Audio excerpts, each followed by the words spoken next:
Right ఇక వివరాలు చూద్దాం. ఢిల్లీలో AP deputy CM Pawan Kalyan బిజీగా గడుపుతున్నారు. కేంద్ర మంత్రులతో వరుసగా భేటీ అవుతున్నారు పవన్ కళ్యాణ్. కేంద్ర ఆర్థిక మంత్రి నిర్మలా సీతారామన్తో సమావేశమైన పవన్ రాష్ట్ర ఆర్థిక పరిస్థితి, కేంద్ర సహాయంపై చర్చించారు. తన శాఖకు సంబంధించిన పెండింగ్ అంశాలపై కూడా పవన్ కళ్యాణ్ నిర్మలా సీతారామన్తో మాట్లాడినట్లుగా తెలుస్తోంది.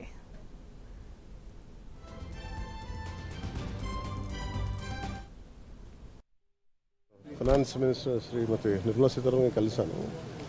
ఇది బేసిక్గా ఆంధ్రప్రదేశ్ రూరల్ రోడ్ ప్రాజెక్ట్స్కి దాదాపు 7,000 కిలోమీటర్ల రోడ్లు వేయాల్సి ఉంది. దాదాపు 25 లక్షల మంది జనాభాకి ఇది ఏషియన్ ఇన్ఫ్రాస్ట్రక్చర్ ఇన్వెస్ట్మెంట్ బ్యాంక్ నుంచి దీనికి ఫైనాన్స్ వస్తుంది.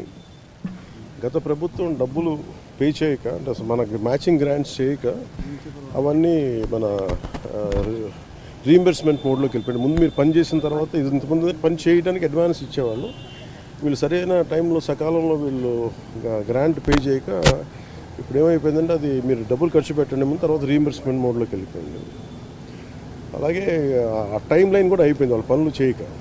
సో ఇది 25 లక్షల మంది కానీ స్టార్ట్ చేసిన ఇది ఈ రోజున అది ఆల్మోస్ట్ ఒక 9 లక్షల మందికి చేశారు. సో మేము రిక్వెస్ట్ ఏం చేశానంటే ఫైనాన్స్ మినిస్టర్ గారిని, ఒకటి ఎక్స్టెన్షన్ ఆఫ్ టైం అడిగాము. మొదటిది ఒక 2 సంవత్సరాలు అడిగాను. రెండోది రాష్ట్ర ప్రభుత్వం నుంచి. రెండోది ఏంటంటే మ్యాచింగ్ గ్రాంట్స్ మేము ఇవ్వలేని పరిస్థితిలో ఉన్నాం కాబట్టి మీరు ఏషియన్ ఇన్ఫ్రాస్ట్రక్చర్ ఇన్వెస్ట్మెంట్ బ్యాంక్నే 90% మీరు ఏదన్నా వాళ్ళు చెప్పగలరా వాళ్ళకి, లేదు ఒకళ్ళు ఇవ్వలేని పక్షంలో 20% మీరు కేంద్ర ప్రభుత్వాన్ని సహాయం చేయగలరా అంటే ఈ 2 తీసుకున్నాను. ఇది వారి తెలియజేస్తే వాళ్ళు మొత్తం డేటా తెప్పించుకొని చాలా సానుకూలంగా స్పందించారు.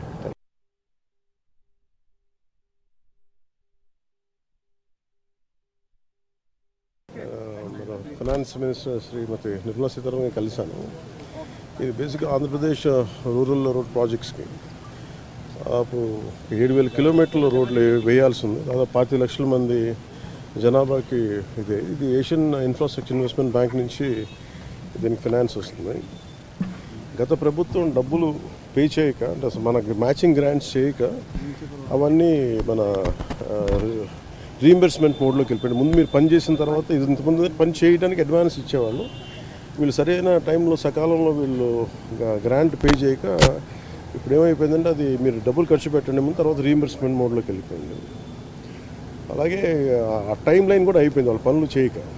సో ఇది 25 లక్షల మంది కానీ స్టార్ట్ చేసిన ఇది ఈ రోజున అది ఆల్మోస్ట్ ఒక 9 లక్షల మందికి చేశారు. సో మేము రిక్వెస్ట్ ఏం చేశానంటే ఫైనాన్స్ మినిస్టర్ గారిని, ఒకటి ఎక్స్టెన్షన్ ఆఫ్ టైం అడిగాము.